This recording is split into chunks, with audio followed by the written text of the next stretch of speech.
I was right on time, huh? I'm sorry, I started reading the article, I got all kinds of distracted, but I ended up straight up 4 o'clock. Hello, everyone. How are you doing? I hope you're having a wonderful day. I am Kristi, and it is time to understand why patriarchy ruins everything. So did I do my switch? Oh my gosh. I am so discombobulated. Should we start that again? Hey everyone, it is Kristi. I was doing a whole mystery thing before. It was just my disembodied voice over the opening image just to get you warmed up before I showed you my face. It has been a while since I streamed, and you can tell. At least it feels like it. Anyway, I hope you're doing great, and I hope you are ready to get some nerdy learning on, because today we are going to be looking at the article I've talked about several times, and I wasn't quite sure what to do for this week's show. I was kind of stressing about it, like, do I have something ready? And then I realized, no, the show isn't about having something ready to present. It's about learning, right? I'm learning along the way. You're learning along the way. We're doing this together. So I'm very excited today to start on the article that I've been trying to pitch to PZ when he is around to review, or at least, give me some response and thoughts to. And I thought, well, I'll just get going on it because we can all join in that conversation. So today, and without further ado, let me do the transition this time. Boom. Hey, here I am in the lower corner. It's just little tiny me. We're going to be looking at the evolutionary origins of patriarchy. I'm going to big this up a little bit. It is pretty small, I think, for people on the... I'll just do it this way. All right. Oh, that's all the way down at the end. All right, so this article, I have to preface this by saying, has some really cool ideas. I know some kind of outdated ones. It's a little bit of its time. This was written in the mid-1990s. Not a whole lot of intersectionality, but on the other hand, this is published in, what was it published in? Human Nature, which I'm assuming is a pretty, important magazine, a journal. What am I thinking? And it really leans into more of the natural science side of things, and does come and talk about social structures, the social construction of reality, and similar concepts, but it's really more, sounds like it's written more toward, with the anticipation of a hostile audience in mind. So one of the things that, I think this was one of the articles that actually made me realize, I'm just filling up my glass, that the problem with the false binary in patriarchy, when you conceptualize that as your framework, and then you try to operationalize a cisgendered thing on all of humanity, it's got a terrible muddle fit. Because it doesn't explain a lot. It explains like one little section of human behavior for a certain demographic, but it really doesn't do a good job of explaining all of the observations, right? The theory is got a poor model fit. And that's why I've been working on this, reconceptualizing it away from, one, the false cis binary, and two, to expand it out to human sexuality and sexual orientations and gender identity, everything to do with those parts of ourselves.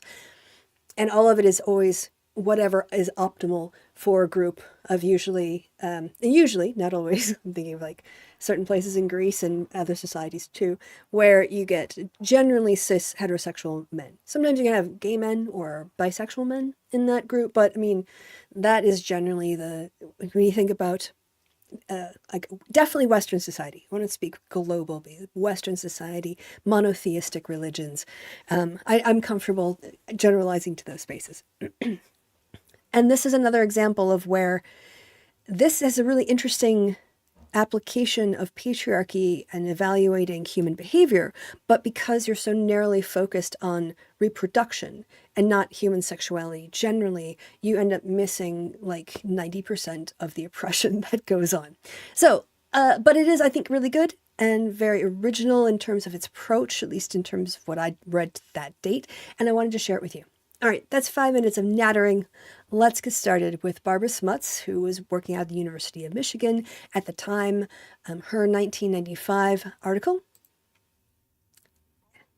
Oh, I think I accidentally muted that because I didn't want to, if I touched the button accidentally while I was playing with it, you wouldn't hear. So we're going to start that again. Who wrote the piece called The Evolutionary Origins of Patriarchy. Barbara Smuts, University of Michigan. This article argues that feminist analyses of patriarchy should be expanded to address the evolutionary basis of male motivation to control female sexuality. Evidence from other primates of male sexual coercion and female resistance to it indicates that the sexual conflicts of interest that underlie patriarchy predate the emergence of the human species. Humans, however, exhibit more extensive male dominance and male control of female sexuality than is shown by most other primates. 6 hypotheses are proposed to explain how, over the course of human evolution, this unusual degree of gender inequality came about. This approach emphasizes behavioral flexibility, cross-cultural variability in the degree of patriarchy, and possibilities for future change. Oh, there's a little typo in there. I didn't catch the patriarchy before.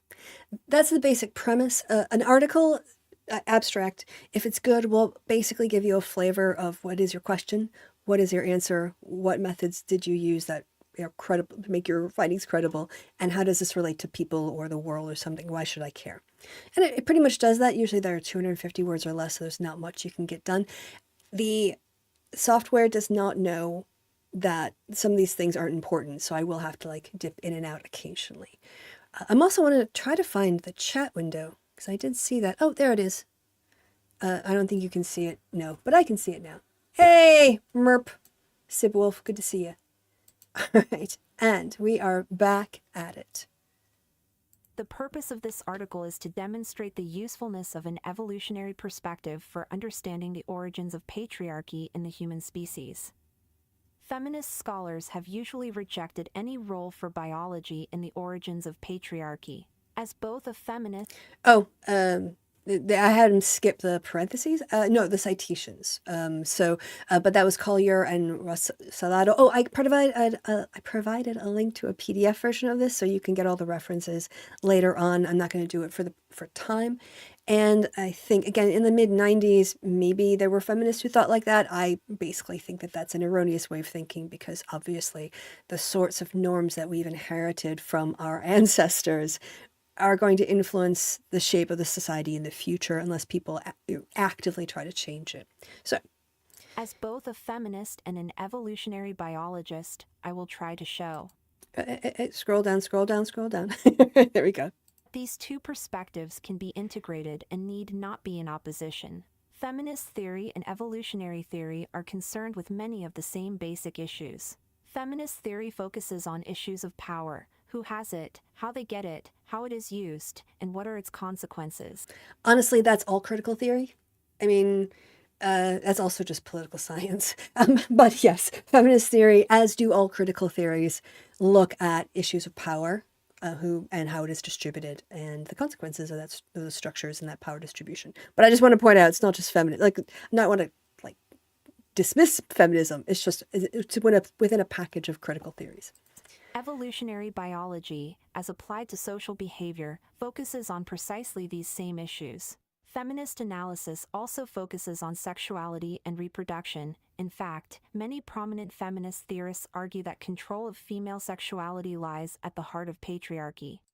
Again, we're getting to that blindness where I understand why it's important within feminist theory to problematize the sort of most blatant and visible forms of oppression of women based on their sex. But I do think that it's also incumbent upon feminism to defend what is feminine from being demonized. So the way that, for instance, men in homophobic societies associate homosexuality with femininity in order to dismiss it. And that's where I think you get the axis of feminist critique and allyship with, and for gay women too, right? And then you get into the gender stereotypes and norms that we're all trapped into and breaking those down, and valuing gender identity above patriarchal. So I think, there's a whole lot of things. I don't want to take away from other movements. I just think feminist analysis has something to offer in the way that things are demonized by being associated with the feminine, or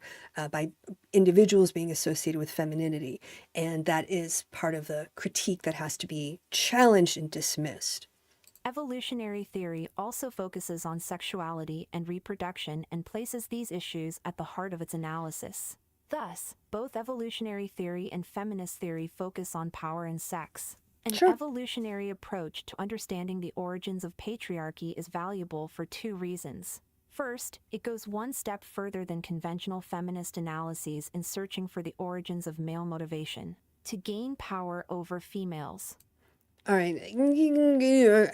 All right. I guess if we talk about it from a biological level, because obviously I think human beings with our social societies and constructs and norms and language and everything else we have are obviously quite intellectually different. But looking at it through a more binary lens on a biological level, it simplifies things and shows us a basis, but it does not answer the question as to why patriarchy looks the way it does, as, because there's way more facets to it.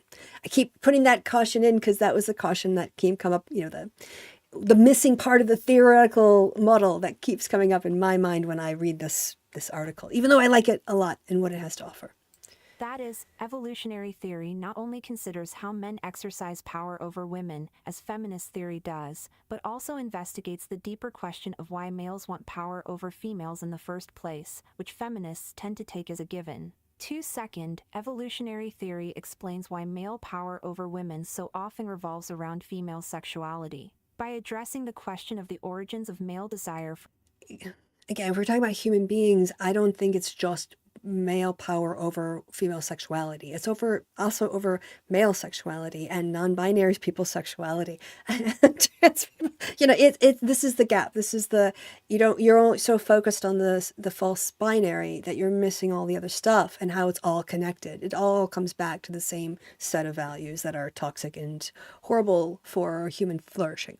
For control of female sexuality, evolutionary theory adds a new and important dimension to the analysis of patriarchy. It is critical to emphasize that the following analysis of patriarchy in no way implies that change is not possible. This evolutionary analysis, in other words, is entirely consistent with feminist politics. I agree with that, by the way. The central thesis of this article is that the origins of patriarchy lie far back in time, long before the development of agriculture, civilization, capitalism, or other similarly recent, i.e., within the past 10,000 years or so, phenomena normally invoked by feminists to explain patriarchy. This argument... By the way, Big Zebra, I can see you. Just FYI.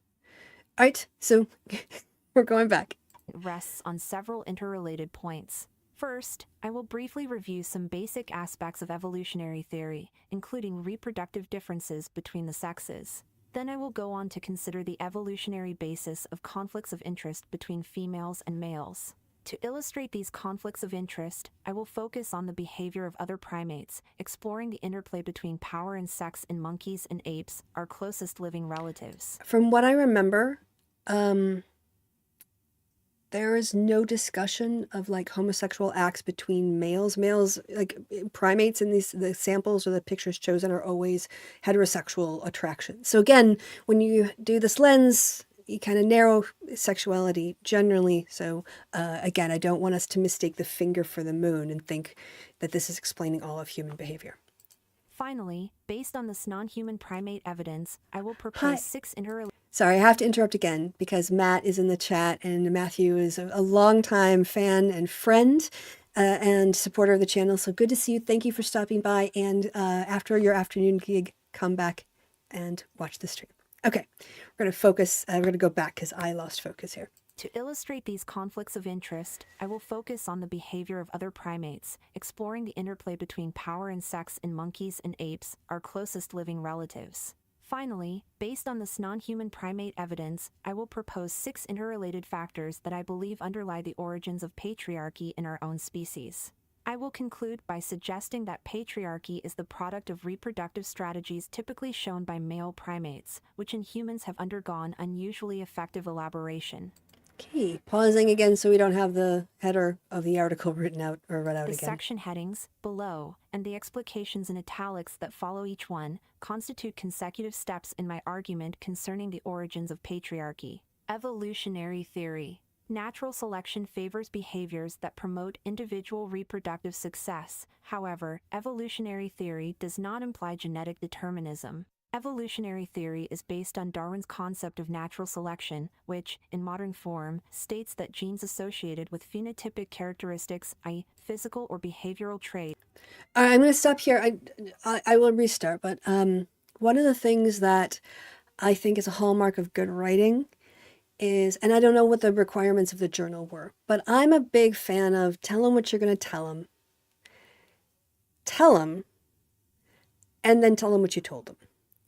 The reason I think that that's really important to do in articles is because what you're doing when you're writing a piece for publication is you're taking people on a journey that you yourself went on to reach a certain conclusion.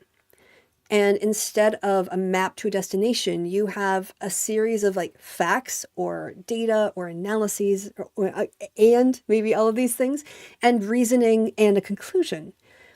And sometimes when you start off your paper, you have to start off really far away from where you want to get to because you have to take so many steps to kind of like bring people along your journey.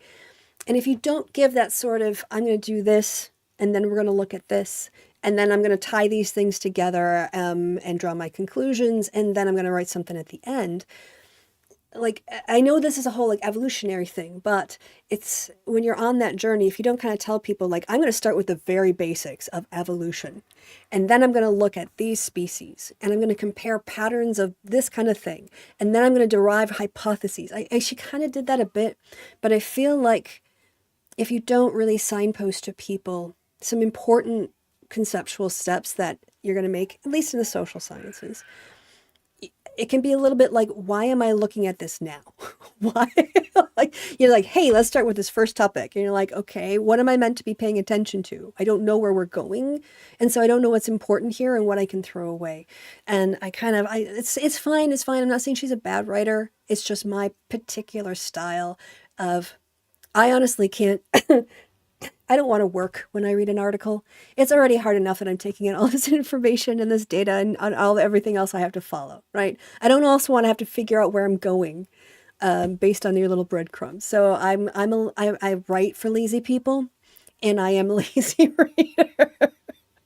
Spoon feed me. Tell me what's important. I don't want to decide.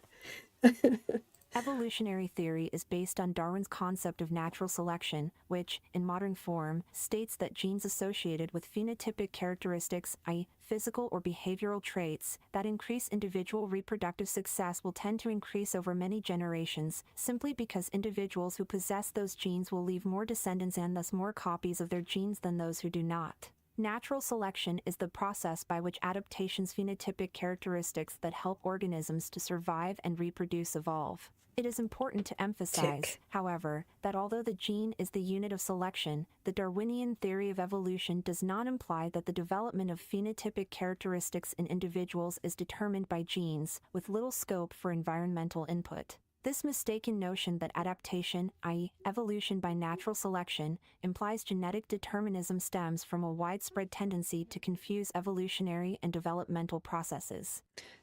I think she's pointing to teleology. Like, things aren't determined. They're always contingent. They're always adaptive and adapting.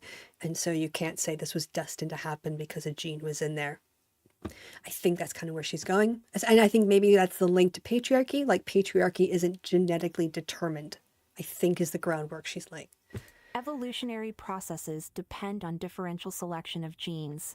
However, the particular genes selected during evolution are favored within the context of a particular environment, where environment includes everything that influences development, both inside and outside the organism. The development of adaptive traits thus depends on particular gene-environment complexes, and all phenotypic characteristics are products of complex gene-environment interaction.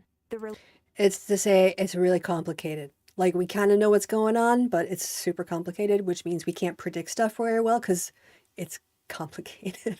Relationship between evolutionary and developmental processes may be made clearer by an example of artificial selection described by Gottlieb. Tryon created maize bright and maize dull strains of rats by systematically breeding, in each generation, the rats that... This is where I feel like we're getting a little bit off the beaten path.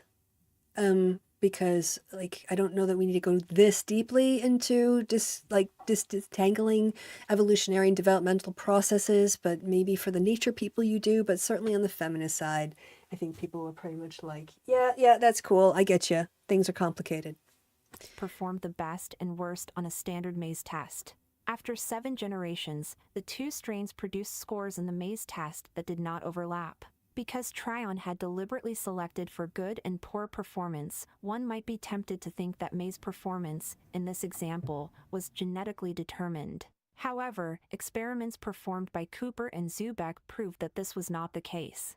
During Tryon's experiments, i.e., during the process of artificial selection, all rats were reared under similar, normal conditions. Cooper and Zubek reared members of both Maize Bright and Maize Dull strains under 2 new conditions, either an extremely enriched environment that provided abundant stimulation, or an extremely impoverished environment that reduced stimulation to a minimum. The normal rearing environment was intermediate between these extremes. All right, so you see the problem with the confounding variables in this experiment? Like, I don't know why they thought this was a good idea. Maybe they didn't have a lot of money or time. What year was this? 1958. Okay. Still, okay, so if you really want to know what is a causal factor, the whole point of an experiment is to control for any other variation. Because when, if you isolate it, this is sort of like most similar sort of systems. Like, you take things that are absolutely identical, you change one thing, and the other one is a control. You don't even change 2 things. You only change the one thing. That would be perfect. If science could always just change one thing exactly the way they wanted, and they knew their control, and they set that to the whatever average or whatever score they wanted, and then you can isolate effects because you've explained nothing else can explain it except the thing that you changed. But if you want to have them do mazes and then select them on their performance, but then you're also putting them in crappy environments, well, then are you selecting them based on their environment? Because the environment is leading to the poor performance. And it's not that the maze becomes a specious, it just becomes like a correlated thing. It's just a consequence of the other thing. It's actually not explaining the poor performance as the environment. So, yes, you raise your hats, yes. So that was just a terrible experiment because of the confounding variables. So when people actually made the things the same, it went back. All right, so let's just skip that because boring. And I talked all over it, so you get it better. Don't do bad conflated variables in your experiments. Isolate your variables and control for everything else. Do it right. Elimination of the common misconception that adaptive explanations imply genetic determinism allows one to appreciate that, far from being fixed traits, many adaptations are exquisitely sensitive to environmental variation. Behavioral adaptations, in particular, often represent flexible responses to variable environments. Humans are especially sensitive to both past experience and the present environment because natural selection favored the evolution of brains that specialize in flexible responsiveness to the extremely diverse and variable conditions in which humans live. Consider an informative example discussed by HRDY. In a number of hierarchical societies around the world, high-status parents bias investment towards sons, either neglecting daughters or, in extreme cases, killing female infants. Evolutionary theorists have shown that parental bias in favor of sons occurs under particular environmental circumstances, that is, when high-status sons, on average, produce more children than do daughters, for example, in India, Dickman 1979a. In contrast, biases in parental investment may favor females when daughters have better reproductive prospects than do sons. In this example, the behavior there was a little, for some reason it said, for example, among the Godo of Kenya. Kronk, 1989. Greater allocation of parental investment to sons or daughters is adaptive in the evolutionary sense, i.e., it increases parental reproductive success, and yet which particular pattern of parental investment is shown depends entirely on environmental circumstances and, in this sense, is environmentally determined. The idea that a behavior can be biologically adaptive yet environmentally determined is difficult to grasp because our intellectual culture, not for me, but maybe others, so I'll just keep going, is so deeply permeated by erroneous and dichotomous ways of thinking about genes and behavior, nature and nurture, including the misconception discussed above. Furthermore, many people incorrectly assume that to attribute an evolutionary explanation to a behavior is equivalent to concluding that the behavior is fixed and cannot be changed. As HRD Dawkins? I missed that the first time. Oh, she's calling out Richard Dawkins in 1995. High five, sister.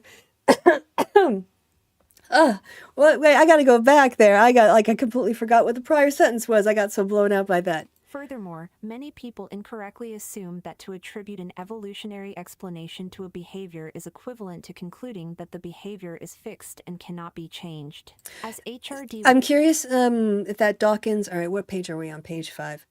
She's attributing that... Is she quoting Dawkins saying people make the same mistake? Is that the selfish gene that she's quoting? I gotta see now what book she's quoting. She only quotes Dawkins once, so it should be pretty easy to find. D.A. Dawkins. The extended phenotype. Okay. Yeah. All right. I read that. I read the selfish gene too. It's too bad he went all sort of... It was a piece of sexist crap. All right. Okay. Now as we're back. Oh. Who's HRDY? Is that another typo? Human nature? What's going on here? As HRDY so clearly demonstrates, evolutionary analysis does not imply behavioral immutability. It is important to keep this point in mind with reference to the evolutionary analysis of patriarchy that follows. Toward the end of this article, I will return to the issue of behavioral flexibility. So on this line, we've seen that in terms of how powers have been, like how power has been negotiated and distributed in different societies, there is not one model. So, we're gonna end. I only want to go half an hour, so we're gonna end that there. We'll start with the evolution of conflict between the sexes next time. You could always read ahead by going to the PDF below, but yeah. So the if we again look to a claim that the Christian Western Christian model of family. I'm sure it's Eastern Christian too, and a lot of other monotheistic religions, but you have this unquestioning male head of the household, and then underneath him always is his subordinate wife who has ranking over the kids, but less than him, and he's over everybody. That is not natural. That is not what nature intended. That is not how God made us. Right? Because if that power structure was in our genes, then we would never see any other form of like power structures in societies other than that one. And I mean, I personally think that that's a slightly more powerful argument, but I'm a social scientist. But when it comes to someone here is arguing against the notion of genetic determinism, that, because you have XX, you have to do A and B and C or whatever else. So I appreciate her tenacity and her approach on this. I just do think that whole thing about the rats kind of got on a bit long, but if you're into rats, probably it was too short. All right, so this wasn't proofread. Well, the thing is, to be fair, a lot of times it's academics will have to do most of the proofreading and all of their own references and all of their own footnotes and some of the formatting and attach JPEGs with specific file sizes and dimensions, and they have to. So if there's a couple typos, I mean, it's really the job of the journal to catch those. But yes, it would have been good to just do another read. I wonder if Hardy is Hardy. We'll solve that mystery. We'll go down to the references. Okay, remember, we are doing evolution of the conflict, but this is going to take us ages. It'll take us weeks to get there. But it does get kind of dense and wordy, and also it would be boring if I just sat here and did that hard. No, look at that. It is not a misspelled. It is HRDY. Well, heck. Every day's a school day, y'all. We all learned something today. You can have a last name with 0 vowels. If it wasn't for that last Y. That last Y is keeping it consonant or vowel free. Because it's only sometimes Y. It swings both ways, Y. Anyway, thank you, by the way, Sibwolf, Big Zebra, for stopping by. Thanks to ZX XY. You're screwing me up. Matthew for stopping by, and for you in the future if you've gotten this far in the video.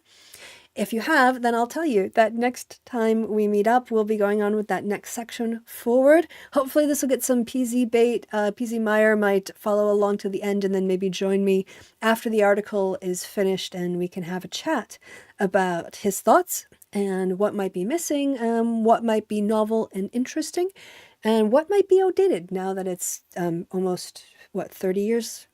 Something like that. This article is written in 95. All right, guys, I hope you have a great Saturday. I hope you have a fun time wherever it is, whenever it is you are. And until then, I've been Kristi. You're going to see me. I can actually swap this over so you can't see me do this part. Oh, yeah, I'll let you see behind this thing. I'll just let you watch. I've been Kristi. You've been awesome.